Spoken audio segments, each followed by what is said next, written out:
Président, ministre, collègues, après l'heure de parole du gouvernement, je n'ai que 10 minutes de temps de parole. Je serai donc aussi direct que vous vous y attendez. On a bien vu aujourd'hui que vous avez changé de ton depuis ce que vous disiez il y a quelques jours.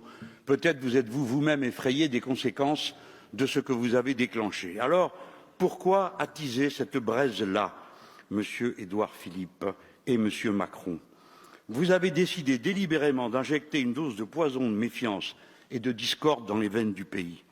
Comment osez-vous dire qu'aborder ce sujet, ce serait lever un tabou, en finir avec un déni de la réalité? Comment osez-vous dire que notre pays a été privé de discussion sur ce sujet? La famille Le Pen en a fait son programme depuis 40 ans. Ça fait 40 ans que les mêmes arguments viennent sur la table, 40 ans qu'on fait les mêmes répliques et 40 ans que le peuple français prend ses dispositions électorales en parfaite connaissance de cause. Et le Parlement, il en parle à la moyenne d'un texte par an. Et depuis le début du quinquennat, c'est la 3e fois que vient devant cette Assemblée la question de l'immigration.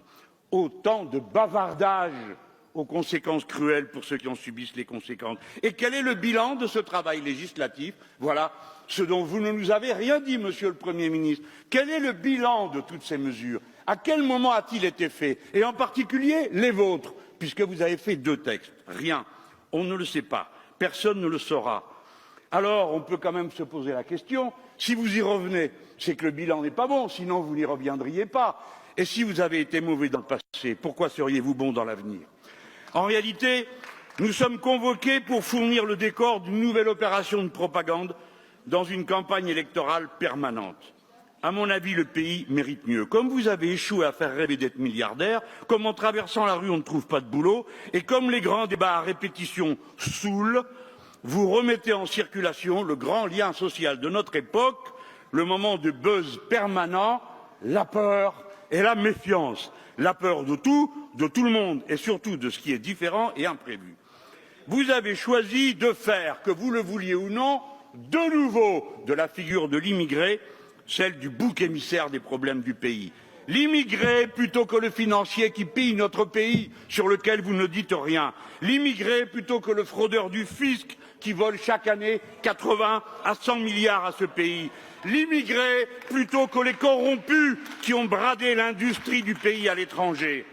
Oui, parce que quand les riches et les puissants fuient l'impôt en comparant, ils le font en comparant les régimes fiscaux pour profiter de notre pays sans prendre leur part d'effort à son existence. Alors il se figure que les pauvres font pareil en comparant les régimes sociaux.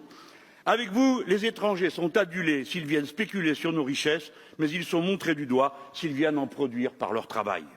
Le pays mérite mieux. Vous nous égarez dans une direction absurde. Il faut traiter les causes des problèmes qui se posent, pas se venger d'elles sur ses victimes. L'immigration est un phénomène en voie d'expansion dans le monde. D'expansion.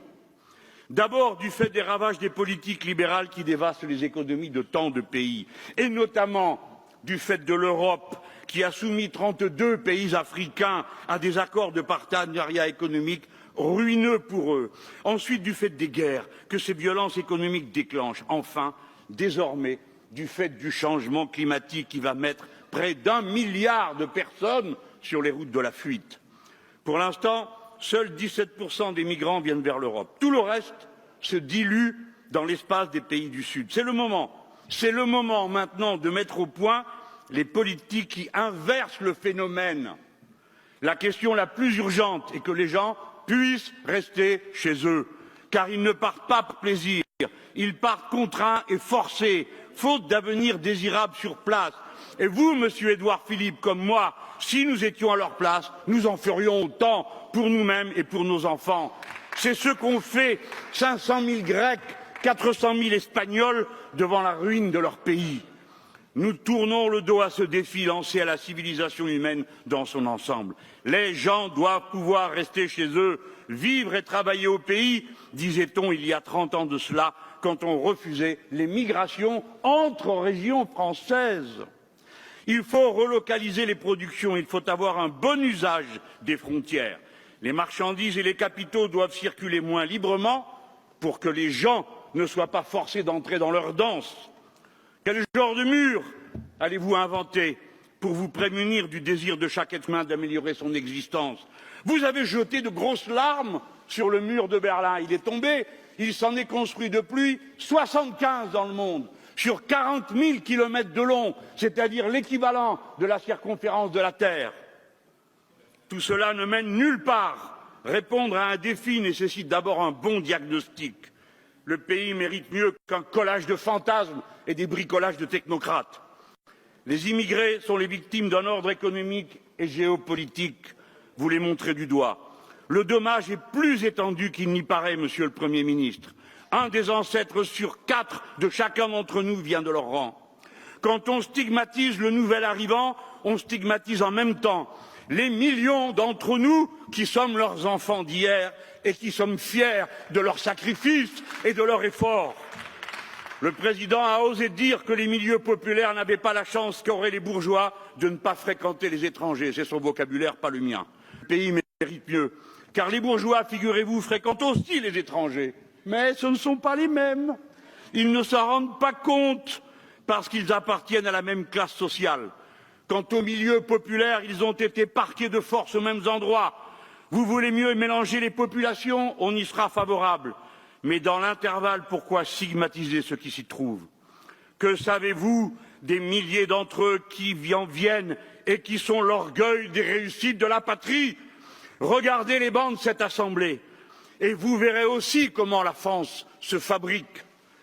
Et quand bien même, vos enfants sont-ils prêts à se lever à 5 heures du matin pour aller nettoyer les bureaux, prêts à aller respirer l'asphalte, à verser sur les routes, à garder les gosses des autres, à domicile? J'en passe. Pensez de temps à autre à dire merci, quel que soit le statut des personnes. Imaginez ce cauchemar, collègues. Un jour, les immigrés partent tous, fatigués d'être maltraités comme ils le sont.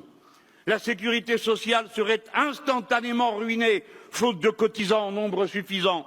L'économie s'effondrerait par anémie de la consommation populaire parce qu'il lui manquerait des centaines de milliers de bras et de têtes qui la font tourner aujourd'hui. Et la France, que devient alors la France? Il faut aimer la France, il faut savoir qui elle est pour comprendre tout ce qu'elle peut faire. Avec le droit du sol, le peuple français peut faire France de tout bois. Nous sommes une nation républicaine, c'est-à-dire que notre devise peut s'appliquer à tout être humain, quelle que soit sa culture ou son ethnie de départ. Nous sommes donc une nation universaliste, ou bien nous ne sommes plus la France. La réponse au problème que soulève inévitablement toute immigration, grande ou petite, tient en peu de mots. Nous n'avons pas besoin de nouveaux camps de rétention, ni de nouvelles règles et de lois. Nous avons besoin de davantage de professeurs des écoles, davantage de formation professionnelle, davantage de logements de qualité, davantage de travail à se répartir. Nous avons besoin de milliers de bras et de têtes au travail, bien préparés pour réaliser l'immense transition écologique de l'agriculture, de l'industrie et pour affronter les conséquences du changement climatique désormais engagé. Il faut du travail de plus pour équilibrer les comptes sociaux et les retraites et disperser les jalousies et les compétitions de personnes. Au lieu de quoi vous venez nous parler d'économie sur l'aide médicale d'État au milieu de tout en harmonie, chambrouillis de considérations contradictoires. Oh, on s'en fout. Mais oui, tout ça, vous picorez sur les bords pour à la fin reprendre dans l'assiette ce que vous avez donné aux gens. Car tout le monde sait comme nous combien les microbes ignorent absolument tout de la situation administrative des gens qui les transportent. Refuser de soigner un malade est un comportement humainement inacceptable. Comme c'est aussi un comportement comptablement absurde. Mais si vous venez de dire le contraire, ne vous en cachez pas, vous vous dissimulez.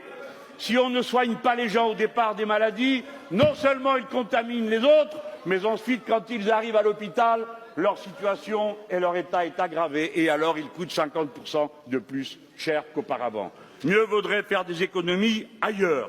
Par exemple, en récupérant l'argent de la fraude sociale des entreprises qui coûte 7 à 9 milliards d'euros à la sécurité sociale. Intéressez-vous plutôt au travail détaché qui oblige des centaines de milliers de personnes à une vie d'esclavage.